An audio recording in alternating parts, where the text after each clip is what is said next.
माझे नाव चंद्रकांत मधुकर मालवणकर. माझे वडील आणि काका स्वातंत्र्य सैनिक होते. आणि त्यामुळं मला राजकारणाची लहानपणापासून आवड आहे आणि सामाजिक कामाची. मी प्रभाग 14मधून गावभागातून उमेदवारी मागितलेली आहे, ओबीसीमधून. मी एकदम भाजपचा जुना कार्यकर्ता आहे. संभाजी पवार ज्यावेळी भाजपमध्ये होते संस्थानिक कार्यकर्ता, त्यांनी मला एक घटना अशी झाली की 2003 साली इंदिरानगर आणि गणेशनगरमध्ये भाजपचे उमेदवार नव्हते आणि बिनविरोध होण्याची शक्यता होती.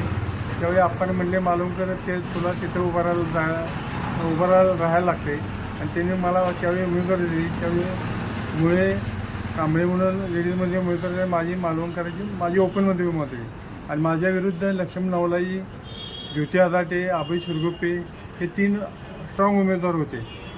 परंतु त्या लढतीमध्ये माझा एक कॉन्टॅक्ट असल्यामुळं आणि आप्पांनी पण मला ताकद दिल्यामुळं फक्त 40 मतांमध्ये 2003 साली माझा पराभव झाला. संघर्षामध्ये मी भाजपमध्ये काम करतो आलेला आहे. आणि आता 2026 सालच्या महापालिका इलेक्शनमध्ये मी गावभागातून इच्छुक आहे. आणि ते मला एक जुना कार्यकर्ता म्हणून श्रेष्ठींनी मला कामं करण्याची संधी द्यावी एवढीच मी विनंती करतो.